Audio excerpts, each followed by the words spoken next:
After a decade of being the front runner in the sport, Mercedes finally faltered in 2022 to produce a car that they now realize is just inferior. The power unit was nothing to write home about, but it was porpoising that hurt Mercedes' lap times. Let's look at exactly where the British powerhouse went wrong this year and how 7-time champion Hamilton is dealing with the setback. First and foremost, how bad is Mercedes doing?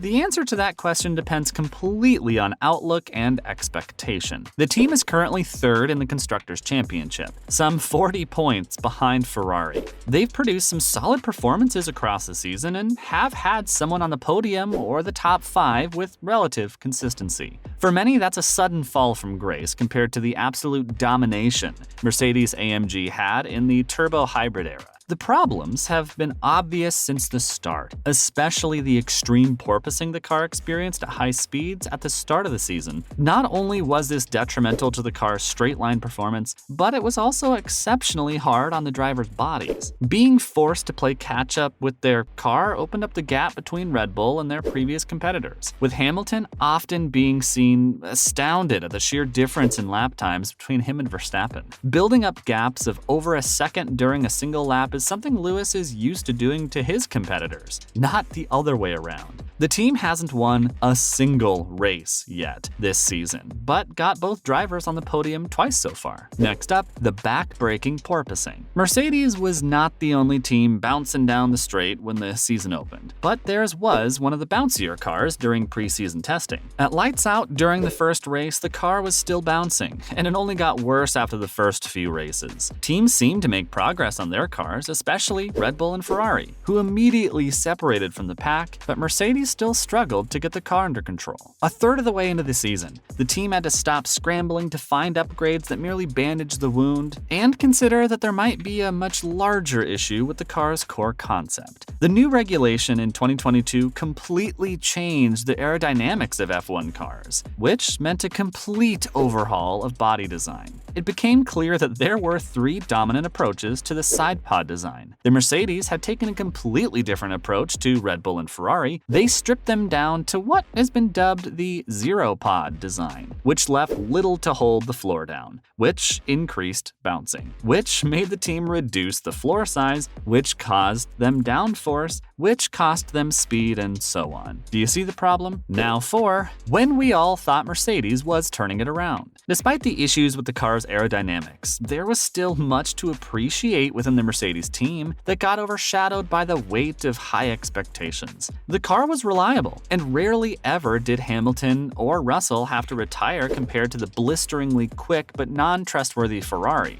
Russell had seamlessly slipped into the second seat, performing brilliantly and piling on the points. By the Brazilian Grand Prix, the team had promised a massive upgrade package to the W13, which was showing dividends on the track. Russell finished third in that race, and Lewis pulled off another classic recovery drive. The 7-time champion's first lap incident and subsequent charge through the field to finish 5th showed glimpses of the Mercedes beasts that terrorized competitors before the regulation change. But then the fire fizzled, and the upgrade package didn't translate as well onto other tracks as it did on the Brazilian. They lost all momentum after a couple of tough races in Monaco, where the rain and stoppages made for a few opportunities and then failed to win the race when both Ferraris struck out at Azerbaijan. The team has made steady progress throughout the season, but could never find enough pace in their design to make a real challenge at the front. Moving on, could Mercedes overtake Ferrari this season? Yes, they have a pretty excellent shot if Ferrari doesn't make horrendous strategy decisions, the likes of which cost Leclerc a chance to properly fight for the title. It's no secret that the Ferrari is faster than the W13. And had Sainz and Leclerc not had the litany of DNFs because of engine reliability issues, or lost out on dozens of points in the pit lane, the gap between 2 and 3 in the Constructors' Championship would have been much larger than it is. Mercedes, on the other hand, has been the most consistent car in the dugout this year. The team's experience under pressure shines through when they make brilliant strategy calls for their drivers and perfectly execute double pit stops. With 4 races remaining before we break for next season, Mercedes Mercedes has fixed enough of its problems to capitalize on opportunities should they present themselves. Finally, Mercedes' goal for 2023. Going 18 races without a single win is something Mercedes hasn't experienced in a long time, and it forced them to seriously consider which direction to take for 2023. Even as time runs out, on team principal Toto Wolff, he said Mercedes has figured out a way to gain a major chunk of the performance the team had lost this year. Part of this has to do with the side pod design we discussed earlier, and trackside engineer Chauvelin says they haven't completed the direction to go in yet with the bodywork. The team knows they're going to be going for a lighter chassis because of the lower budget caps for next season. But whether they tweak their zero pod design further or shift to Red Bull's downwash pods is something we'll have to wait to find out. Two things will stay the same for Mercedes though, and that's Sir Lewis Hamilton and George Russell. The younger Brit has seamlessly transitioned into the big leagues of the sport and deserves all the praise we can send his way.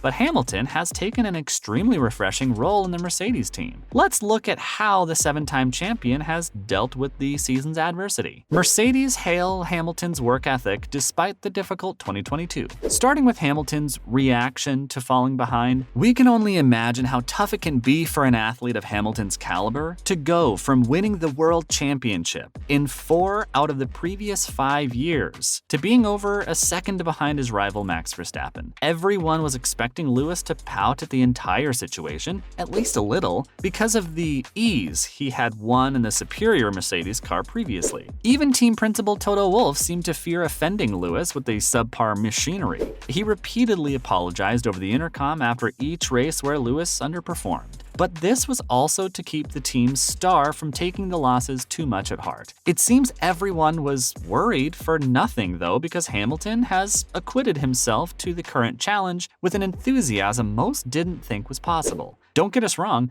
the former champion has had his moments of disappointment and heartbreak this year, but he's always been positive. His eagerness to improve each race is infectious. Even if he doesn't bag the win, just seeing the champion give it his all every weekend is something special. Additionally, why else was this year difficult for Lewis? Apart from the competitive concerns brought up previously, it became painfully clear to fans that Hamilton is quickly approaching the age where he'll have to think about his future in the sport. That porpoising issue seemed to take an extreme physical toll on the Brit, who could often be seen holding his back or being unable to properly walk after a race. At 37 years old, it's no surprise that he's having trouble, and Toto Wolff submitted repeated requests to the FIA to revise their aerodynamic policies to increase driver comfort, but to no avail. Lewis never complained though. And as the porpoising got better throughout the season, he seemed to be in a much better spirits stepping out of his W13. Lastly, Hamilton's role in the car's development. Toto Wolff has long applauded Hamilton's ability to give extremely constructive feedback to team engineers on car development. When Mercedes had to fiddle around with upgrades each race, attempting to improve their bouncing issue, they entrusted Lewis with the upgrades so he could give better feedback. Simultaneously, Russell drove the normal car so direct comparisons could be drawn in real time. Technical Director Mike Elliot has nothing but praise for the amount of work Hamilton will put in with the team after exhausting test drive sessions. He's here late in the evenings, working with us, trying to get the most out of the car, and I think that's just an encouragement to everybody else in the team to see the input he's putting in, said Elliot, further commenting on the champion's ability to push and inspire the team, who want to give the 7-time world champion a car he deserves. That's all for this video. Let us know in the comments how much of a chance Mercedes has to turn things around in time for the next season, and whether Lewis will be back to fighting Max for the world title. Don't forget to give us a thumbs up if you enjoyed this video, and subscribe for more F1 news.